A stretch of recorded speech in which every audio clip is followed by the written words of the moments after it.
Bonjour. Je suis content d'abord de recevoir les mails ou les réponses de certains qui ont écouté notre première partie. Je remercie tout le monde pour cette participation et je tiens à répondre à certaines questions qui m'ont été programmées, et notamment l'utilité du business plan et le fondement du business plan. C'est vrai que lors de notre première partie, on a été un petit peu, on a soulevé le business plan, l'utilité d'une manière générale. Mais l'utilité principale, aussi bien pour le porteur du projet, c'est d'abord savoir est-ce que le projet est viable, rentable, faisable, et peut tenir lieu d'information aussi bien pour le porteur de projet, pour les actionnaires, pour les associés. Ça, c'est la première priorité pour un business plan, c'est répondre à certaines interrogations de la part des associés ou de la part des organismes internes de l'entreprise. De l'autre côté, le business plan sert aussi bien pour les banquiers, pour les bailleurs de fonds, pour les financeurs. Un business plan juteux, un business plan viable, permettra de répondre à certaines questions et d'éclaircir la faisabilité du projet pour obtenir des facilités de financement et bien entendu le financement de cet investissement. Donc c'est un document indispensable, nécessaire pour la réalisation d'un projet d'investissement, priorité pour l'associé et pour le bailleur de fonds et pour les tiers.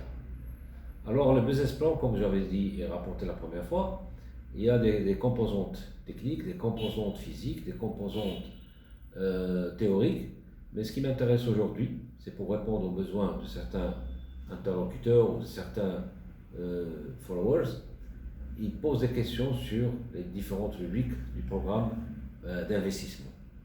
Notamment certaines rubriques qu'on ne doit pas les oublier du tout, notamment les frais de prise de garantie. Ce sont des frais qui sont importants et qu'on oublie lors du montage du dossier, et ça constitue quand même des montants importants. Ce sont des frais d'hypothèque, des frais de nantissement de fonds de commun, des frais également de nantissement du matériel, et donc en fonction du choix de financement, il y a des frais à engager. Ce sont des frais qui coulent entre 0,5% à 1% de la valeur ou des montants du crédit. Et il y a bien entendu des assurances construction, des assurances matérielles, des assurances stock, des assurances décès de cause. Ce sont des assurances en fonction de la valeur du crédit, qui varie entre 1,4%, 0,3% et peut aller jusqu'à 2,20% lorsqu'il s'agit de délais un peu plus longs de moyen terme à long terme, c'est-à-dire entre le moyen terme jusqu'à 7 ans, au-delà de 7 ans, c'est le long terme. Mais la principale composante qui constitue une interrogation importante lors de l'arrêté du programme d'investissement, ce sont ce qu'on appelle les intérêts intercalaires. Et ça, c'est un point très important pour les investisseurs, parce qu'on l'oublie assez souvent, ou bien on l'évalue très mal, et on souffre énormément par le manque de fixation de ces intérêts intercalaires. Qu'est-ce que ça veut dire intérêts intercalaires?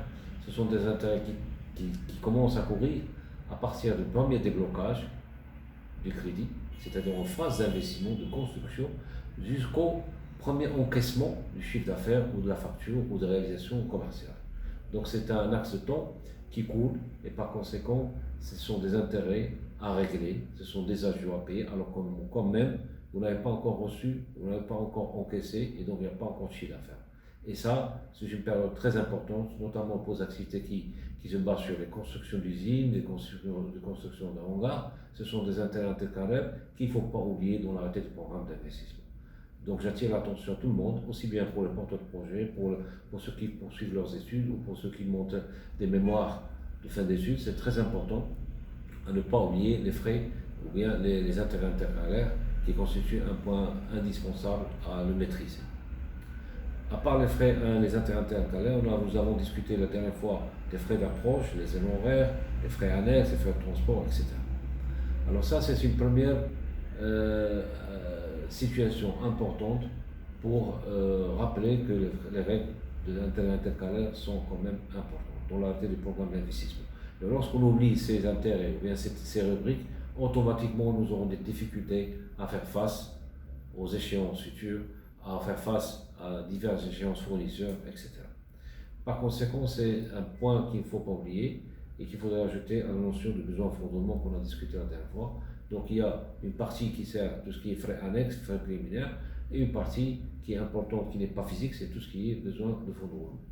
Et le calcul de besoin de fonds de roulement, comme vous le savez, il y a une partie emploi, ressources.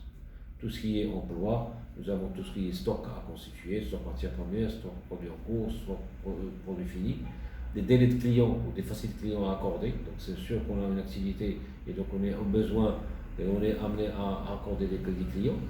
Et également, nous avons besoin d'une trésorerie pour faire face aux charges d'exploitation, pour la rémunération des salariés, travaux, tout ce qui est facture externe. De l'autre côté, il y a tout ce qui est ressources. Alors il y a la ressources, par exemple les crédits fournisseurs, c'est une ressource.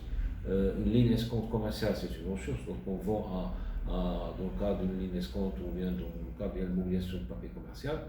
Et par conséquent, ce sont des ressources. Et bien entendu, il y a une ligne ASM, avant sur marchandise. Par conséquent, l'ensemble de ces ressources, à comparer à l'ensemble des besoins, nous avons ce qu'on appelle le besoin en fonds de roulement, qu'il faudrait le prévoir dans le programme d'investissement. Généralement, le besoin en fonds de roulement, il représente entre 18 à 20% du programme d'investissement. Donc voilà, le premier programme d'investissement est établi en tout ce qui est non physique. Il n'y a pas de facture, il n'y a pas de facture proforma au compromis de vente, etc. Donc il n'y a pas de facture pour matériel, il n'y a pas d'aménagement, il n'y a pas de facture de branchement, mais ce sont des frais qu'il ne faut pas négliger et ça constitue quand même un point important pour le programme d'investissement.